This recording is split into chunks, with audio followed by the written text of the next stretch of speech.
Now, that might sound boring, and you're wise to say so because most people just go, "What, eh?" So, equality, diversity, inclusivity, equity, whatever they're calling it this week, Yeah. belonging. We need to practice positive discrimination so that BAME and BIPOC people can get on. Hi, everybody, and welcome back to Nick Talks. This episode's returning guest, still amazing guest, is my friend of mine, Barry Wall. Not Brian, it's Barry Wall. How you doing, Brian? Veronica, it's so good to see you. That's a bit of a personal joke. I had Barry on my radio show a couple of weeks ago, and I've known the man 5 years. And for some reason, I called him Barry. I called him Brian. It's like, who's Brian? It was like the life of Brian. Yeah, Um, yeah. we did a video last week about Liverpool Pride being cancelled. That went down extremely well on YouTube. So we thought we'd look at another topic today. So let's talk today about the shambles of the government's pot of money that they use to help fund innovation in the country, mainly through universities. It's called the UKRI. UKRI, yes. UKRI, so United Kingdom. Research Um, Innovation Fund. there we go. Um, it sounds boring. It sounds like it's not really important. It's only to do with universities. University pay their ways with 9 grand a year off students. If they want to waste their money, let them waste their money, Barry. Is that fair? It sounds eminently fair. Unfortunately, it's not. If you imagine that UKRI is the petrol in the car that is the engine of the UK in Mm. terms of our ability to compete on the international stage, to produce science and technology of outstanding standards, which we've always done, and then to export that worldwide in order to increase our economy, our GDP, the amount of jobs available in serious professions for our young people, and therefore for the betterment of the future of our children, then that's what it is. Now, that might sound boring, and you're Mm. wise to say so because most people just go, "What, eh?" But actually, it's incredibly serious because that 8 billion that UKRI get is the From petrol from in the. where? Whose money is this? This is our public money. So it's our money that the government gives to them, and they fund. It's one body, but there used to be 7 different councils for different subjects, Mm. and that was all amalgamated into UKRI a few years back. I personally think it's been an incredible mistake. And once UKRI get the money, they can then fund, for example, the humanities or the arts or what we want to see funded, which is science, technology, engineering, and maths, medicine, the serious hard sciences. They then allocate that funding according to who apply. So Mm. applications will be made. It's then looked to see what those applications are, and then the funding is allocated. That could be a small fund of 30 million, or it could be an even bigger fund than that. Could go right up into the billions. So it really is the engine room of the UK. Without this, nothing functions. Yeah, is it Now, fair most to say that our discovery of graphene was probably down to this fund where people at I think it was Manchester University Yeah. applied for funding, discovered graphene, which we reckon is going to change the world at some point. Yeah. So that's a sort of technology innovation that this fund is meant to support. It's about changing the world and making our lives better. Absolutely right. And that wouldn't necessarily just be in STEM though, Nick, because that Yeah. also happens in history and geography and art. And so it's about us moving forward. It's designed to be a meritocratic process that enables us to move forward as a country.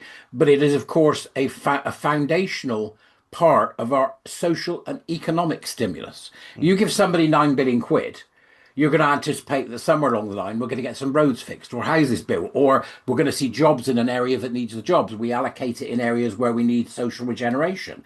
It really does provide a very good economic stimulus across the board because of course these projects will have people that will then supply cleaners, will then supply trainers, will supply people who are going to do work for the organizations that have got the funding. It really is this sort of tremendous wave of funding that is an economic and social stimulus for the country. So Mm. it's a very, very important part of us, of our success, of Britannia, UK, UK, if you like, our success on the world stage. So what are they doing wrong? How are they messing up this 9 billion a year? It's what's the most serious consideration for me is their slavish need to continue to hold up and to promote the fetid idea of EDI/DEI, so equality, diversity, inclusivity, equity, whatever they're calling it this week, Yeah. belonging, So these clowns that essentially live in the world of critical race theory, decolonization, anti-racism, queer, LGBTQ plus, hands, knees, bumps, and daisy people, all of this nonsense where they want to have quotas and where they want to discriminate against a certain class of people or a certain type of person because of their skin color or because they don't agree with their ridiculous hard left or neoliberal views are actually very close to the top people that run the UKRI as part of an EDI, if you will, advisory board. Now, I've decided that I would take a very close look at the people on this EDI advisory board, and I've provided, which I think you're going to provide to your viewers, Mm. a playlist which gives you the first few videos that I'm done. I'm continuing with the series. So I'm looking at each individual that's involved in this EDI advisory group, and I'm astonished at what I'm finding. You've got people who are talking about stay queer. We are coming to queer academia. It's time to decolonize. We need to practice positive discrimination so that BAME and BIPOC people can get on. It's every horror that you and I would instantly Mm. recognize, but it's at a level, and I don't mean to be condescending in any way to anybody, it's at a level that I think most people would never bother to look at because, as you said at the beginning, sounds boring, Mm. right? They'd never bother to look. But I want to urge your viewers to, despite the fact that the EDI jester takes the piss and it is a bit of a character, to look at it with all seriousness and try to understand that this dangerous EDI DEI nonsense is at the root of every single problem we've got so Mm. far, and that is now being embedded into the objectives and ideas of UKRI. Subsequently, and here's the kicker, they can then insist that anybody who gets money from UKRI must also practice the same thing. In other words, Mm. it goes down the chain. So does Down- this mean that, let's say we had five white scientists, all English, all straight, if they came up with a project to speed up computers 100 times faster than anything else, and they applied for a grant to make that a real world thing, the chances are they would get rejected because we don't fund all white, straight Englishmen to do things through this fund because you need at least one gay person, one queer person, one black person, one indigenous Indian person, and someone probably from Mars. Is that basically what we're saying here? that's an observation. I would say that that is worst case scenario. Yeah. But what in fact seems to be worst case scenario isn't. What would be even worse would be that they get the funding, but within the funding is the requirement to diversify, which then means they have to spend the money from the funding that was designed to go to the increasing of computers by 100 times in speed, is then diluted and spent on them trying to find, in what will be a very rarefied atmosphere, Mm. one black person, one queer person, one indigenous Indian. So, in other words, it's that obviously, if they don't get it, they don't get it. That's a problem. But that's not the big problem. The big problem is if they get it and then they are forced to practice this EDI, DEI working down the line, which then means that the money they were given to spend on this project by the Yeah. public, they can siphon off a percentage of that to push their fetid, hard left neoliberal beliefs Mm. right through the system down to the cleaner. It also means that if they get the money, they're going to have to potentially recruit people who are not good enough to do the job, but they tick a box. So Right. there's five of us, we're all white men, we've got this money, we're lucky to get this money. Right. The people we want actually doing the experiments, they all need to be not like us now. So now we have to fish in a smaller pool. So we're going to have to take people who may not be as good. They may be as good, but they may not be as good. But competence now isn't the priority. It's now skin color. It's now sexuality because we've got to tick this box. Otherwise, they will take this money away. Absolutely correct. EDI and DEI, by its very nature, murders competency. It Mm. murders meritocracy, and therefore it affects talent, intelligence, and excellence. This is not to say that anybody, regardless of who they are, if they're good enough to do the damn job, you'd be a fool not to employ them. Yeah. You interview and you end up with a chap from Mars, and he's an extraordinarily good scientist or engineer. You take him If that happens to be a woman or a, but it doesn't matter. The whole point is none of it matters. What this does is it enforces it mattering. Yeah. So then you get stuck in what you're talking about, which is this awful situation where, for example, in very rarefied environments where the specialism is so small that Mm. there are very few people, you may, for example, get 20 applicants, one of them being gay, or two of them being gay, and one of them being black, and one of them being a woman, or whatever it may be. But you may then find themselves forcing them to hire those people, even though the top eight people who all happen to be Asian are Mm. the best people for the job. Mm. So they reject some of the top eight in order to fulfill the quota, which is enforced on them by the UKRI using public money. Yeah. It's utterly surreal. And when you say public money, what you really mean is our money. Our money. It's our money. Yeah, it's our Money, eight. money, our taxes that we're hoping are going to improve our industry, our science, our understanding, our learning, and by that, improve the country, make us better, make us richer, make us more productive. That's why we're spending this money. We're not spending this money to make a gay, black, lesbian in a wheelchair scientist feel better or to get a job, because if she's good enough, she'll get a job anyway. We're doing it to improve the country, not to improve specific individuals' lives who happen to be a so-called minority. That is absolutely correct. The only caveat I would add to what you've said is that I'm a great believer in that we must have positive action for people who are disabled, because they may require changes and alterations in the interview format, or they may require a different way of engaging in order to provide what they need to provide to us to show that they are competent to do the job. So that's the one criteria I would say that we're not paying enough attention to because we're too busy fannying about trying to find the gay, trans, whatever it may Mm, be. So you're absolutely right. The concern for me primarily is that this doesn't get seen for what it is because most people don't understand that UKRI have this important function within our society. mm, Now, from my perspective, UKRI shouldn't even be entertaining this cobblers. mm, It's not, oh, we'll just do a little bit. I don't want them doing any of it. What do you think you're doing? mm, They're bringing in a program, EDI and DEI, which by its nature is equity driven, which is designed to produce equity and therefore flatten everything. Well, you can have that if you want it, or you can have mm, meritocracy driven by a hierarchy of competence, which gives us everything we need to make everyone's life better. Or you can have this flattening effect of equity. So the question is, why is UKRI involved in this at all? And why aren't the government doing something mm. about it? I think it's infected this organization because this organization works extremely closely with universities, and Well, the university sector is infected, and they've infected this organization. That's what it well, I sounds like to me. well, I can understand why it sounds like that. I've got a funny feeling it's working the other way around. Right. Right now, there's an organization called Universities UK and another one called Advance HE. I haven't had a massive look at these people yet, but there's something terribly wrong.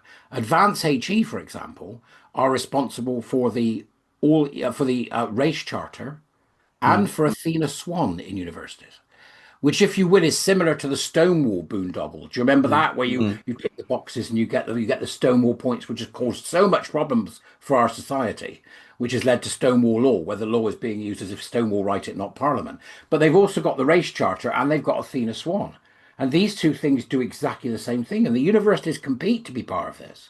mm, So I think it's probably a bit of both, Nick. That mm. universities are, that the lunatics in the universities are happy to grasp it because the most interesting thing about my investigation is that there are very few scientists involved at all. It's actually people from the arts. One of the individuals has written a book on the representation of women in Fangoria magazine, which is a horror fanfic magazine. You just think, and I wonder how have they gotten so close? Yeah. How have they gotten so close to an organisation that directly reports to government that they are only two steps down from the person that runs that organisation? Mm, Why are they there? What makes them competent to be there? Because they all say, well, we're EDI experts. Well, there are no EDI experts. It's only been around 5 minutes. mm. So it's very odd indeed. Very odd, which is why I wanted your viewers to really be able to get their eyes on it and see what they think and let me know. What are your thoughts on this? Can the government fix this? Not this pathetic government, and not the 14 years of pathetic Tory governments, but if we get a new government um, with different people, different ideas, who are willing to tackle some of this, can the government fix this? Yes. It can be fixed quite simply, really. Everybody talks about being complicated. It's Mm, not. The public sector equality duty needs completely revising to ensure that the focus is on what might, what the warrior teachers mm, might, warrior teacher program, meritocracy, intelligence, talent, and excellence. Any affirmative action of any kind except for disability needs to be removed. mm. And we then need to we then need to rewrite the Equality Act and amend the Equality Act, or nuclear, get rid of the Equality Act, leave the HRC, and let's stand on our own 2 feet as a sovereign country. This is where I Yeah. think we need to go. I think we need to go. But I do believe that tweaking the public sector equality duty, which is another thing that sounds terribly dry, and it is, which had the best of intentions, Nick. This wasn't done by any malice. Best of intentions has been an abject disaster due to the fact that it allows for what they call positive action, Mm, which is a kind of fluffy way of saying discrimination. Positive act. Well, you can do positive action, so you can advertise for if haven't got enough gay people, enough black people, you can advertise for. So it really is a matter of eradicating this equality, diversity, and inclusion from every aspect of civil society. mm, It is the root cause of everything. People moan about the critical race theory. They moan about the prejudice against, people against Brits, the two-tier policing. They moan about queer this, queer that, trans this, trans that, LGBTQ this, LGBTQ that. If you want to get rid of all of that, the root of that is EDI, DEI. mm, And the government should use the Equality Act and the public sector equality duty to eradicate it from the public sphere altogether. I think businesses will get it because it's starting to lose the money, but mm. that still leaves us with the charity sector and with the public sector. We're in a mess, aren't we, Babby? For people who First, think it's just about mentally ill men accessing women's toilets, or we think it's just about Black Lives Matter, or we think it's about some of this other important stuff, but very small in the grand scale of things. mm. This goes all the way to the heart of everything, and only the government really can fix it if it's in the public sector. Um, is it happening? Can you see it happening? I can see that there's pushback from individuals, and a great degree of this will be grassroots. Mm, Right. So I know people who are warrior teachers who are taking on individual schools or mm, taking on individual councils or moving towards teaching schools exactly what's going on here. So what we see is that a great swath of grassroots movement, including, for example, the feminist movement, the gays and lesbians are having none of it. Scientists that are writing and saying this has to stop. So you've got all these individual sort of collections of people who are collaborating. They're collaborating with a common goal, which is to eradicate this nonsense. It's called a telos. It's mm, quite fascinating, actually. It has a telos. Well, the end result is we want EDI gone. That's the mm, telos, right? We're aiming for that thing. And so it's a collaboration, which means it's loose. mm. Whereas what we're seeing is something that comes from a collective. And a collective is around an ideology and very, very rigid.